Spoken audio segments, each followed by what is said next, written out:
General Scott Sherman. I'm Deputy Commanding General in Army North, and in that capacity I am the commander of our Forward Contingency Command Post, which the Army calls Task Force 51.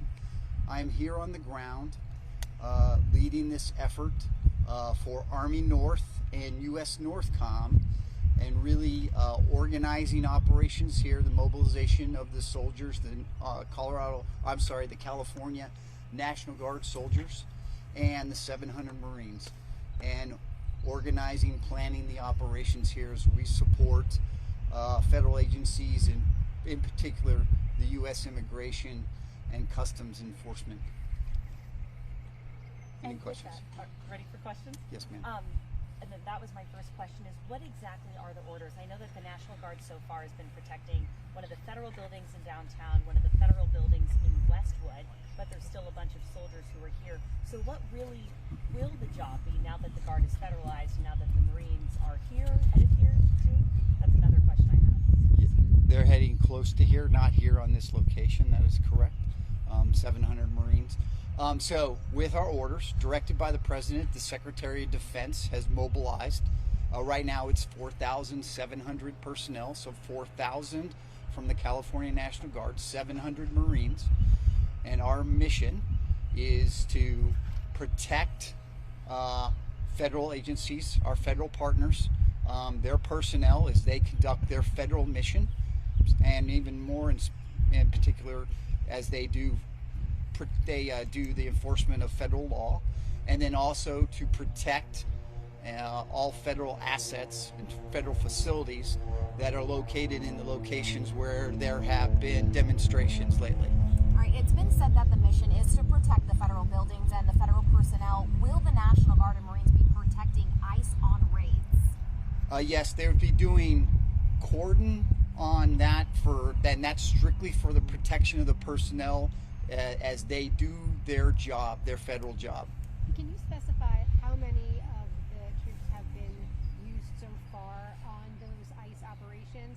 And do you have any concerns about National Guard troops being pulled into kind of regular law enforcement? No, so I'll answer that in two parts. First, I don't have the numbers that are on the ICE, done the actual ICE operations. We have 1,000 that have done operations so far. That is both the protection of the installations or the federal buildings, and then also protection of federal law enforcement as they conduct their mission.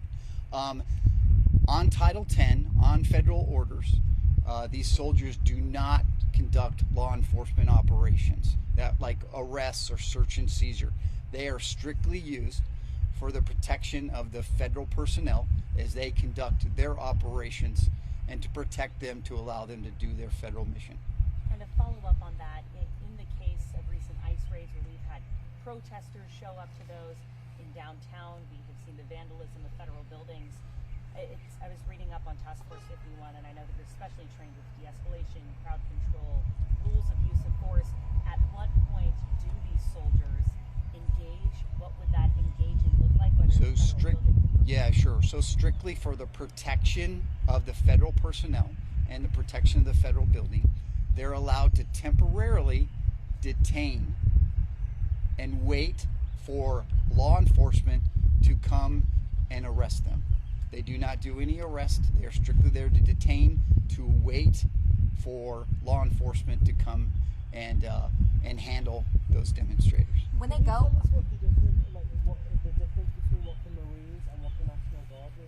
they will be doing the same operations. when they go on these raids, are the troops armed with ammo and their weapons, or only on their person? Only on their person. Major, and excuse the question, but we were interviewing people on the street, and somebody, asked, the Marines are coming, what do you think of that? And a person on the street said, aren't the Marines at sea, aren't they specialized in, sea-worthy operations? Why not the Army? Why Marines? Actually, all federal military personnel, it is part of their mission. So in this case, it was what was closest and what could be used at the time. Can you give us a little more detail about, you said there's 4,700. How many are already here? Have you identified these additional National Guard troops? I think there's 2,000. When are they arriving? And when and where are the Marines going? Okay, so there are 2,000 on duty right now that are actually ready to perform operations and performing operations. There are additional 2,000 that are mobilizing right now. They're mustering is the term, and preparing. They'll be ready tomorrow at approximately 1,500 to be ready to come and start their training to get their personnel in, because they are National Guard. They are reserve component. And then the Marines are here at Naval Weapons Station, Seal Beach. When will we expect to see Marines on the streets in Los Angeles? I can't give you exactly when that will be, but soon. They're doing their training right now. It is not. We train for a federal mission for warfight, so they're right now going through civil disturbance training and the standing rules of force training. Can you tell us a bit about the rules of engagement? Well, so really for rules of engagement, we are strictly here to protect federal facilities and to protect federal agencies and their personnel and allow them to do their job. We are strictly there to help them do their job and to protect them. What happens if there's a use of force or a shooting? Who investigates that? That will be law enforcement. I know you can't say when the Marines will be on the street. Is it safe to say they won't be on the streets today? They will not be on the streets today. At what point does military aid stop? When protests slow, or if ICE feels satisfied with their raids?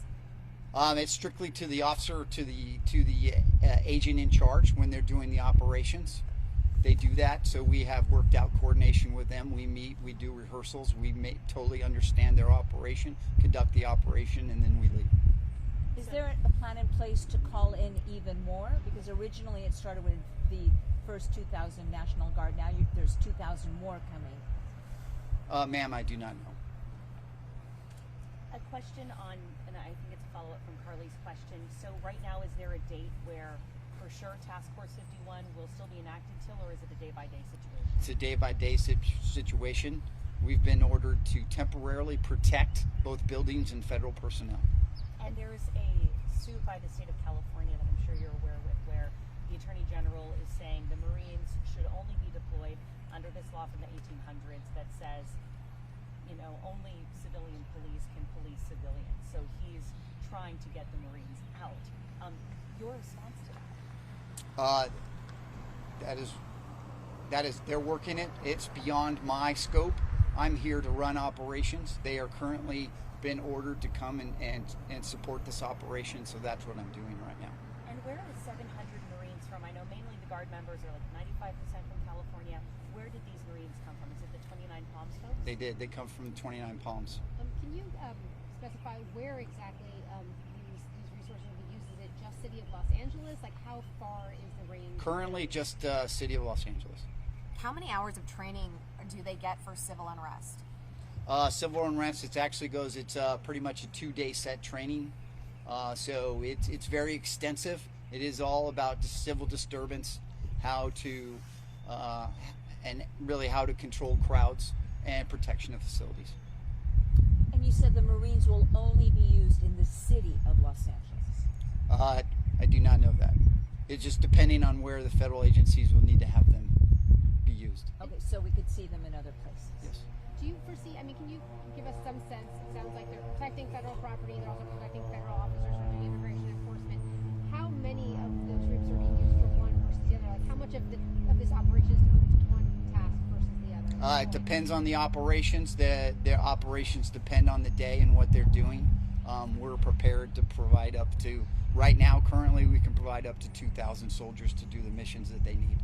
With this training that's 2 days long, local law enforcement goes through multiple months of training for things like this. Can you talk about how prepared troops on both sides are going to be should they are needed to step in? Well, we go through extensive training to do this. They are trained to use their weapons, to actually have their weapons, to do their personal protection. They're doing that. But this is crowd control. This is stuff that we do not do usually. And this is working with federal law enforcement and really working. They're in the lead. We're supporting them. It's really about protecting federal facilities and federal personnel as they do their job. And in your career, have you ever had National Guard members, had members of our own military responding to civil unrest on American soil, or is this a first for you and your colleagues? It is not. I am a guardsman on active duty. I have done this in other riot situations, not in Title 10, but in Title 32 status. Yes. Last question. I just wanted to ask Last about question. the ammunition that the Marines will they have large ammunition in their rifles? Not in their rifle. No. Okay, thanks very much. Really, can you just explain to us really quick what the equipment is we're looking at? We have tents, we have large trucks, but the verbiage, or We have could do time that for one, and then that is it. Yeah. Okay. These are just strictly military planning tents. They're also where soldiers are being housed right now, and we have military vehicles here. Yeah. Thanks. Are they for this particular operation? These particular tents and soldiers? They are. Okay. They are.